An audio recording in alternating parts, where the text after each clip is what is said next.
शैली वर्णनात्मक और वाक्य विन्यास सहज और सरल है। इसमें से महत्वपूर्ण प्रश्न है, आदर्श समाज की परिकल्पना स्पष्ट करें। तो उपयुक्त इसका उत्तर रहेगा, जाति प्रथा पर आधारित श्रम विभाजन उचित नहीं है। इसका उत्तर है क्योंकि यह एमसीक्यू प्रश्न। भारत में इंटरनेट का प्रारंभ कब हुआ? 1993 में। भारत का पहला छापाखाना कहाँ स्थापित किया गया? 1556 में गोवा में। कहानी का केंद्र बिंदु क्या है? कथानक। ऑल इंडिया रेडियो की स्थापना कब हुई? 1936। समाचार के 6 ककार कौन कौन से हैं? क्या, कौन, कहां, कब, क्यों और कैसे। समाचार लेखन में किस शैली का प्रयोग करते हैं? उल्टा पिरामिड यानी कि मुखड़ा, बॉडी और समापन। मुद्रित माध्यम के अंतर्गत क्या क्या आता है? समाचार पत्र, पत्रिकाएं और पुस्तकें। छापे खाने का आविष्कार किसने किया था? गुटेनबर्ग ने जर्मनी में। कहानी का केंद्र बिंदु किसे कहा जाता है? कथानक को। और रेडियो नाटक किस प्रकार का माध्यम है? श्रव्य माध्यम। नाटक का महत्वपूर्ण अंग कौन सा है? संवाद। पत्रकार कितने प्रकार के होते हैं? 3 प्रकार के, पूर्णकालिक, अंशकालिक और फ्रीलांसर। आमतौर पर रेडियो नाटक की अवधि कितनी होती है? 15 से 30 मिनट। रंगमंच किस साहित्यिक विधा में आवश्यक है? नाटक में। टेलीविजन में लाइव का क्या अर्थ है? सीधा प्रसारण या आंखों देखा हाल। जनसंचार के आधुनिक माध्यमों में सबसे पुराना माध्यम कौन सा है? समाचार पत्र। भारत में इंटरनेट पत्रकारिता का दूसरा दौर कब से शुरू हुआ? 2003 में। इंटरव्यू के लिए हिंदी शब्द क्या है? साक्षात्कार। क्या स्वास्थ्य विशेष लेखन का क्षेत्र है? हाँ, स्वास्थ्य विशेष लेखन का क्षेत्र है। नाटक किस प्रकार की विधा है? दृश्य श्रव्य। टेलीविजन किस प्रकार का माध्यम है? दृश्य श्रव्य। पूर्णकालिक पत्रकार कौन होते हैं? किसी समाचार के लिए नियमित वेतनभोगी पत्रकार को पूर्णकालिक पत्रकार कहा जाता है। बीट की परिभाषा क्या है? संवाददाताओं की रुचि योग्यता के अनुसार पत्रकारिता का काम बीट कहलाता है। अंशकालिक पत्रकार किसे कहते हैं? सीमित समय के लिए पत्रकारिता करने वाले पत्रकार अंशकालिक पत्रकार कहलाते हैं। वेबसाइट पर विशुद्ध पत्रकारिता शुरू करने का श्रेय किसे जाता है? तहलका.com को। टीवी की खबरों के संदर्भ में ड्राई एंकर क्या करते हैं?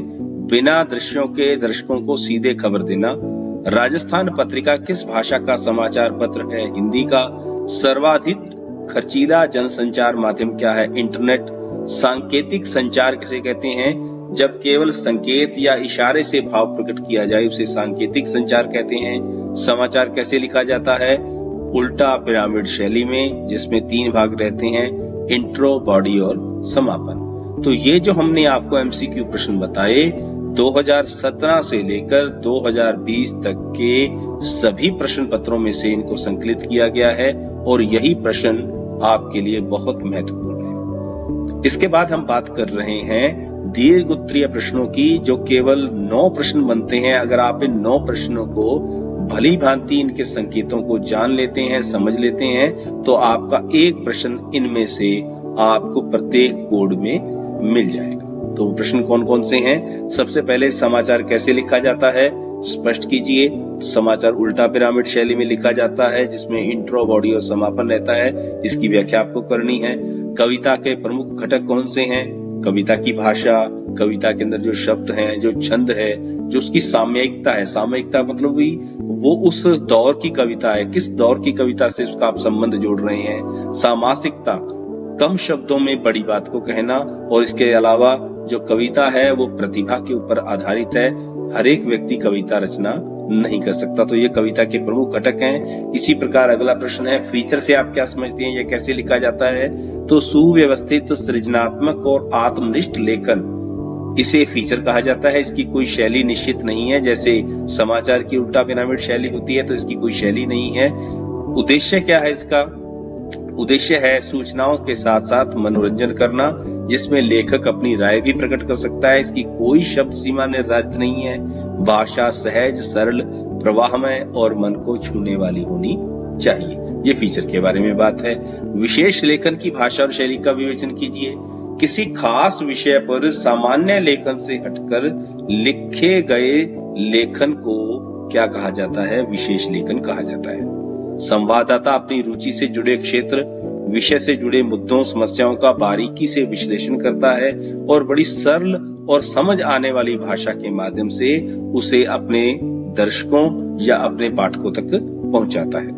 और इसमें फीचर, टिप्पणी, साक्षात्कार, लेख, समीक्षा, स्तंभ लेखन, ये सभी इसके अंतर्गत आते हैं और इसकी भी फीचर की तरह कोई शैली निश्चित नहीं है। तो इस बात का ध्यान रखिए। आपको पेपर के अंदर ये प्रश्न तुलनात्मक अध्ययन के रूप में पूछा जा सकता है कि फीचर और विशेष लेखन में क्या अंतर है, तो आप इन दोनों प्रश्नों को जोड़ते हुए लिखेंगे। इसके बाद अगला प्रश्न है, प्रिंट माध्यम, रेडियो अथवा टेलीविजन माध्यम पर प्रकाश डालिए, इनका विवेचन कीजिए। तो देखिए, प्रिंट माध्यम का मतलब है समाचार पत्र या पत्रिकाएं, रेडियो जो श्रव्य माध्यम है और टेलीविजन जो कि दृश्य और श्रव्य माध्यम है। प्रिंट माध्यम की बात हम कर रहे हैं तो इसकी पहुंच सहजता से सब तक हो जाती है, इसकी उपलब्धता भी हो जाती है और सुविधाजनक तरीके से भारत के ये समझ लीजिए कि प्रत्येक कोने तक इसकी पहुंच बन चुकी है। और लेकिन जो रेडियो है और टेलीविजन की अगर हम बात करें, रेडियो टेलीविजन की अपेक्षा कम प्रभावशाली माना जाता है, क्योंकि टेलीविजन के अंदर क्या है, लाइव प्रसारण हो सकता है, उसका पुनः प्रसारण किया जा सकता है और इसके साथ साथ जो उसके समाचार या इसकी जो जानकारियां हैं वो अधिक प्रभावशाली ढंग से हमारे मन मस्तिष्क पर प्रभाव डालती है। लेकिन अगर मूल्य की बात करें तो प्रिंट माध्यम जो है वो सस्ता रहता है रेडियो और टेलीविजन की अपेक्षा। रेडियो टेलीविजन से सस्ता है और प्रिंट माध्यम रेडियो से सस्ता है, टेलीविजन इनमें से सबसे महंगा है। तो इस प्रकार इन बिंदुओं के आधार पर आप इनकी तुलना कर सकते हैं। एक तो पहुंच, उपलब्धता, सुविधाजनक, स्थायित्व, लाइव पुनः प्रसारण और मूल्य। इसके बाद अगला प्रश्न है, दृश्य श्रव्य माध्यमों की तुलना में श्रव्य माध्यमों की क्या सीमाएं हैं? यानी कि जिसको केवल सुना जा सकता है वो श्रव्य माध्यम, जिसको सुना भी जा सकता है और देखा भी जा सकता है वो है दृश्य और श्रव्य माध्यम। इन सीमाओं को किस तरह पूरा किया जा सकता है? केवल आवाज हो, दृश्य नहीं, वो श्रव्य माध्यम हो गया। तो इस प्रकार अगर अकेली आवाज है, दृश्य नहीं है, तो उसकी रोचकता भी कम होगी। लेकिन उस रोचकता को, कमी को, उस सीमा को दूर करने के लिए ध्वनि संयोजन से इस सीमा को दूर किया जा सकता है, यानी कि साउंड इफेक्ट से। जैसे रेडियो नाटक बनते हैं तो रेडियो नाटक की जो प्रासंगिकता है, जो उसका महत्व है, जो उसका प्रभाव है, वो किस प्रकार से बढ़ाते हैं? ध्वनि संयोजन का प्रयोग करके। इसके बाद अगला प्रश्न है, रेडियो नाटक का विवेचन कीजिए या इस प्रक्रिया को बताइए। तो रेडियो नाटक में दृश्य संयोजन केवल ध्वनि संयोजन से ही संभव हो सकता है, अतः एक्शन प्रधान कथानक न लिए जाएं, यानी कि ऐसी कहानी न ली जाए जिसके अंदर एक्शन अधिक हो। केवल वही कथानक चुने जाएं जिसका प्रस्तुतिकरण ध्वनि संयोजन के माध्यम से प्रभावशाली ढंग से हो सकता है। और इसमें पात्रों की संख्या जो है वो 5 और 6 तक रहनी चाहिए और इसकी अवधि 15 से 30 मिनट की जो अवधि है वो आदर्श प्रस्तुति मानी जाती है। और इसके संवाद अधिक लंबे नहीं होने चाहिए, संवाद छोटे होने चाहिए, तो इसका विशेष प्रभाव रहेगा, इसकी सफलता सुनिश्चित होगी। तो इसी प्रकार अगला प्रश्न है, कहानी को नाटक में किस प्रकार से रूपांतरित किया जा सकता है? तो कथा वस्तु को समय और स्थान के अनुसार पहले विभाजित किया जाता है, फिर घटना का चुनाव करके उसके आधार पर दृश्य बनाए जाते हैं और उन दृश्यों के अनुसार ही संवाद योजना तैयार की जाती है और पात्रों के मनोभाव या अनुकूल चित्रण का प्रयास करके ऐसे दृश्यों को हटा दिया जाता है जिनको मंच के ऊपर प्रस्तुत नहीं किया जा सकता, जैसे जंगल में लगी हुई आग या बाढ़ का दृश्य है। इस प्रकार के अपरिहार्य दृश्य होते हैं जिनको नाटक के माध्यम से प्रस्तुत नहीं किया जा सकता। कहानी में लिखा तो जा सकता है लेकिन उसका प्रस्तुतिकरण संभव नहीं है। तो इस प्रकार कथा वस्तु के ऊपर भरपूर विचार विमर्श करते हुए, उसके ऊपर चिंतन मनन करते हुए कहानी को नाटक के रूप में रूपांतरित किया जा सकता है। नए एवं अप्रत्याशित विषयों पर लेखन में क्या क्या बाधाएं आती हैं? इसका उद्देश्य क्या है? इसका उद्देश्य है विद्यार्थियों की रचनात्मक अभियोगिता को परखना, क्योंकि बोलना सरल है किंतु लिखना कठिन है। इसके लिए गहन सोच और अनुभव की आवश्यकता है।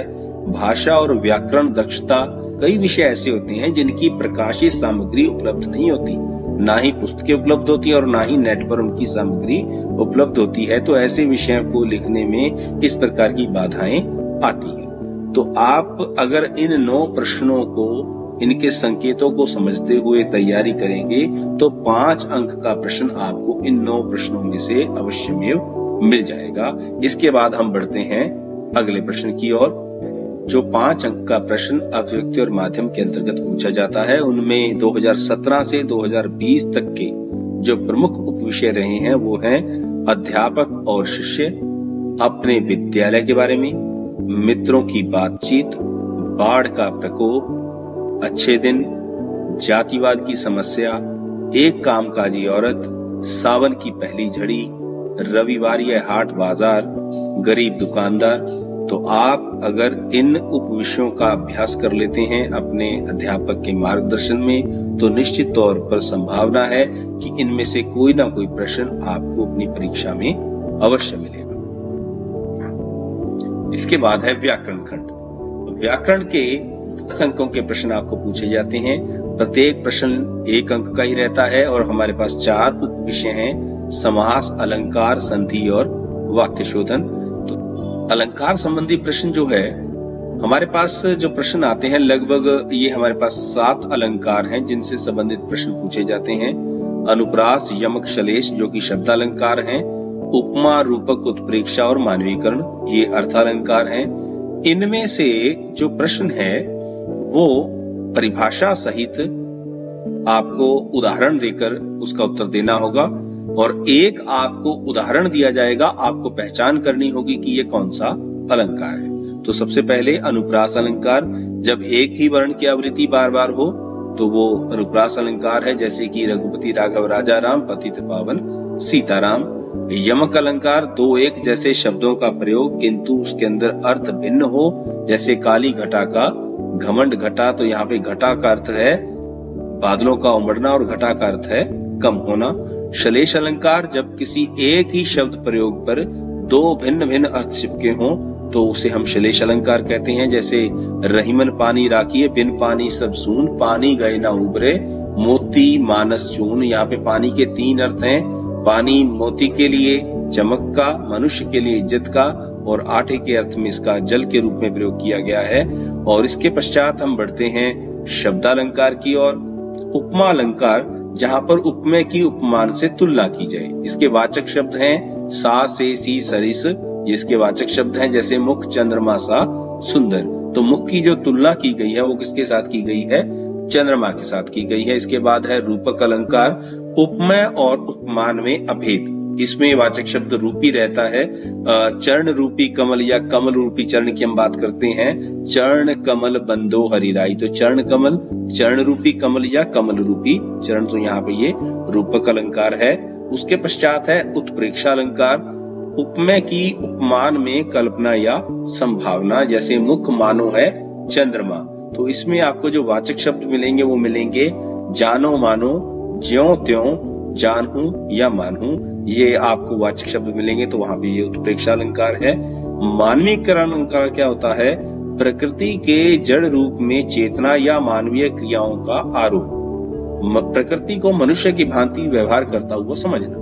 जैसे मेघ आए बड़े बन के संवर के, तो यहाँ बादल को सजे धजे रिश्तेदार के रूप में कल्पित किया गया है। अतः यहाँ पर कौन सा अलंकार है? मानवीकरण अलंकार है। और पेपर में आपको जो अलंकारों से संबंधित पूछे गए थे, जिसमें पंक्ति दी गई थी शब्द के अंकुर फूटे, तो शब्द रूपी अंकुर फूटे तो रूपक अलंकार। हौले हौले जाति मुझे बांध निज माया से, पुनरुक्ति प्रकाश अलंकार। जथा पंख बिन खग अति दीना, जथा यानी कि जैसे, उदाहरण की बात की गई है तो उदाहरण अलंकार। हे जीवन के पारावार, यहाँ पे रूपक अलंकार।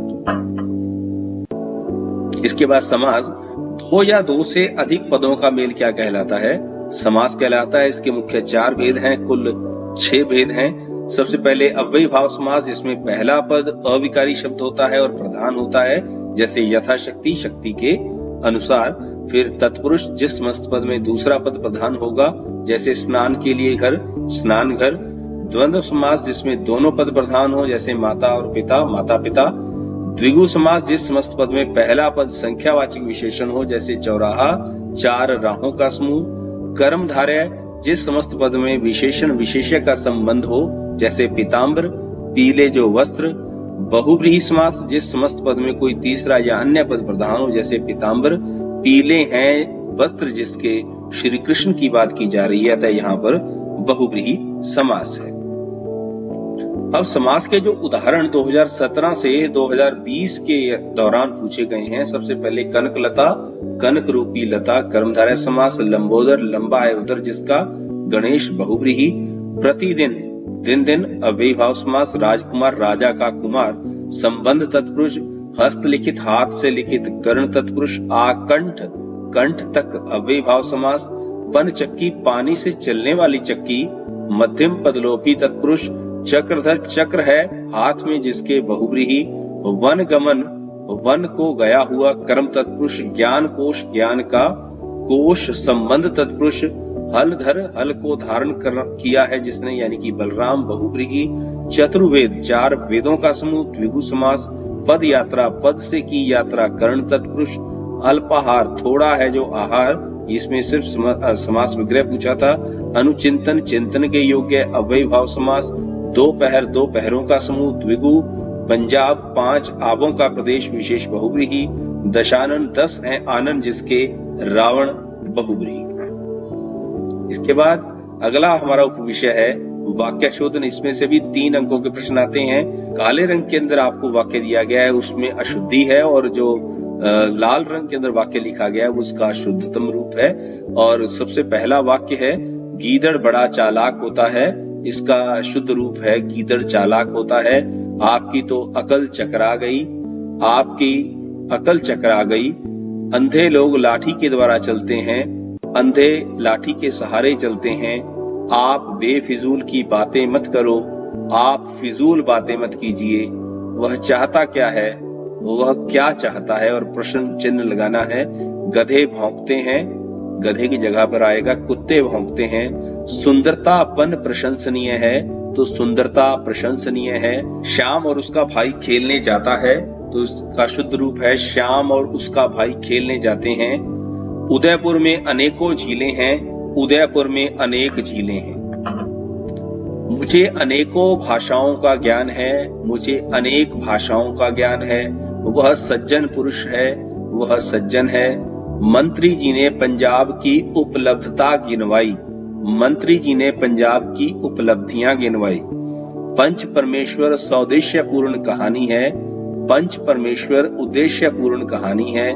जवाहरलाल नेहरू का देश सदा आभारी रहेगा, देश जवाहरलाल नेहरू का सदा आभारी रहेगा। भैंस का ताकतवर दूध होता है, भैंस का दूध पौष्टिक होता है। छुट्टी होने तक पाठ को दोबारा दोहराते रहें, छुट्टी होने तक पाठ को दोहराते रहें।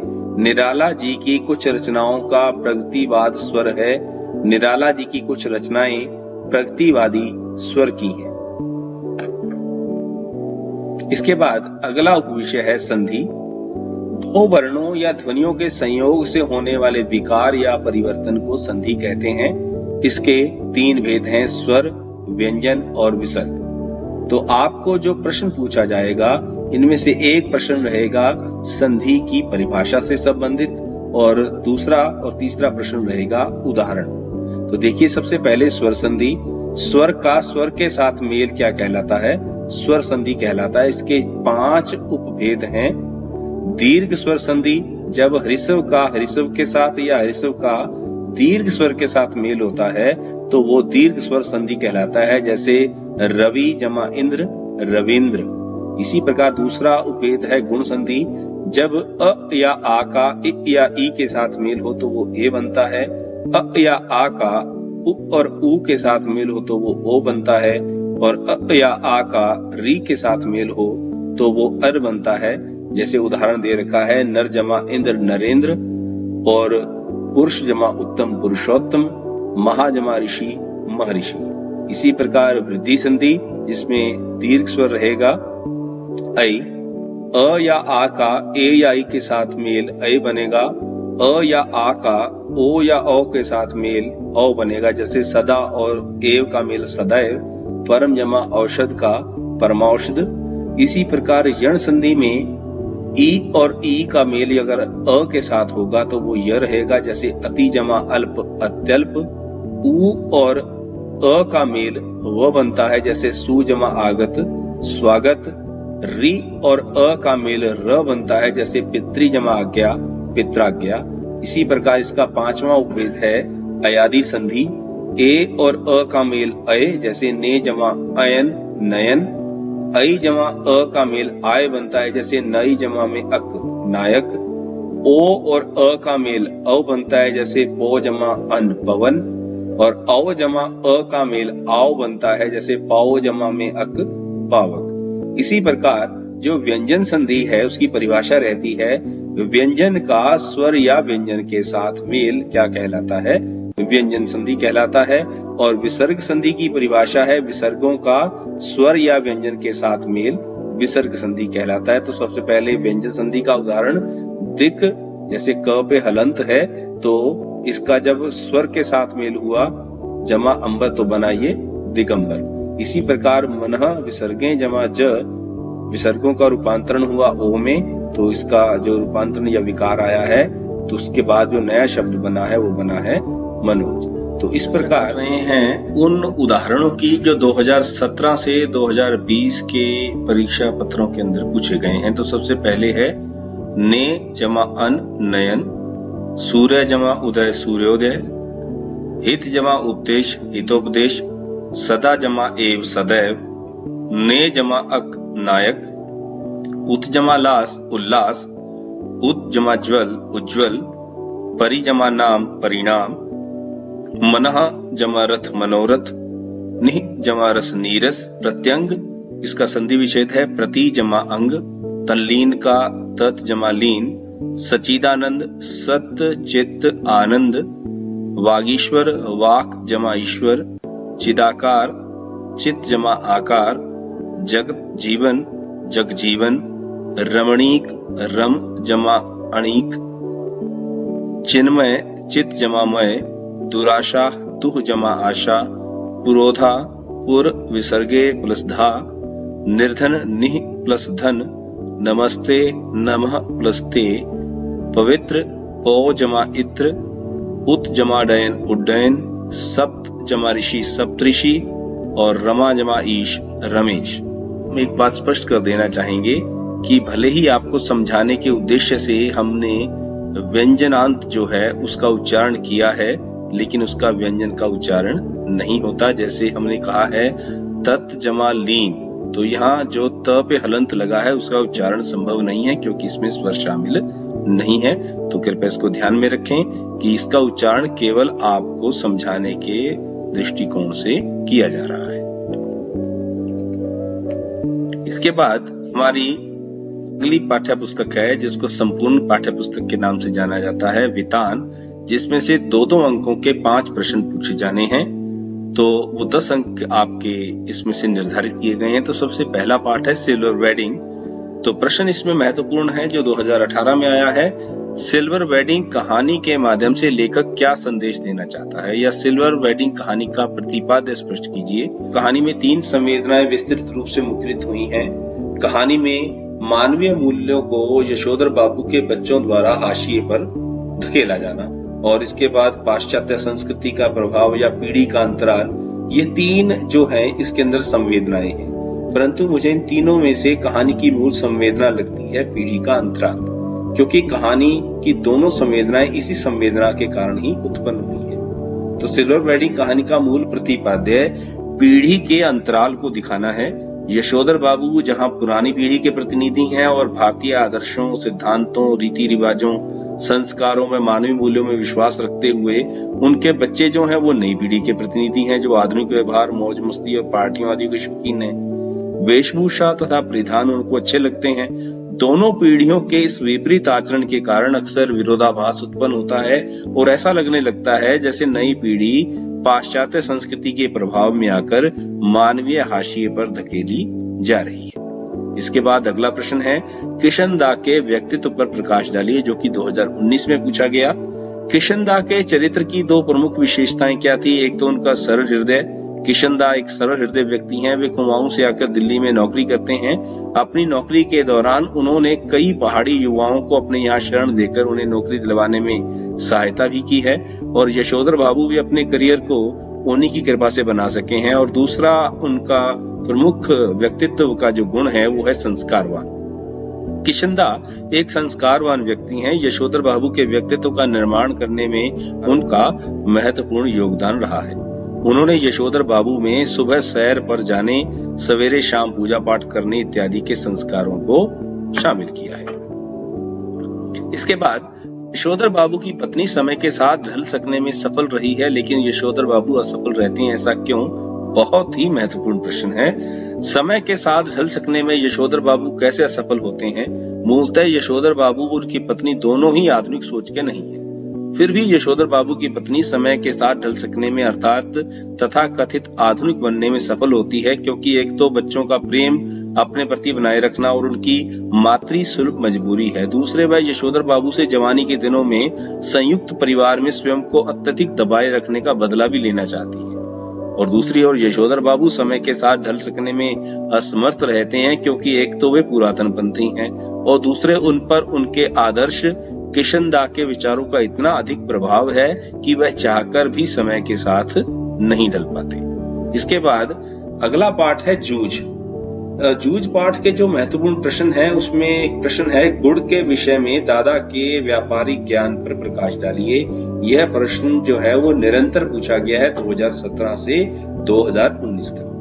गुड़ के विषय में दादा का व्यापारिक ज्ञान अद्भुत था। दादा सोचते थे कि यदि सीजन के प्रारंभ में ही कोलू चलाकर गुड़ बनाया जाए तो इससे गुड़ की अच्छी खासी कीमत मिल जाती है। बाद में तो सबके कोलू चलने लगते हैं और बाजार में गुड़ की बहुतायत हो जाती है। इससे बाजार में गुड़ के भाव नीचे गिरने लगते हैं। और मास्टर सौंदलेकर के काव्य ज्ञान का विश्लेषण कीजिए। तो मास्टर सौंदलेकर का काव्य ज्ञान अद्भुत था। उन्होंने मराठी, हिंदी और अंग्रेजी की अनेक कविताएं कंठस्थ कर रखी थी। वे स्वयं कवि भी थे। वे न केवल कविता बहुत अच्छे ढंग से पढ़ाते थे, बल्कि उनके पास एक सुरीला गला, छंद की बढ़िया चाल और रसिकता की भी जानकारी थी। के बाद अगला प्रश्न है इसी पाठ में से, दादा ने आनंदा से कैसा व्यवहार किया अथवा आनंदा के दादा की क्रूरता का विश्लेषण कीजिए।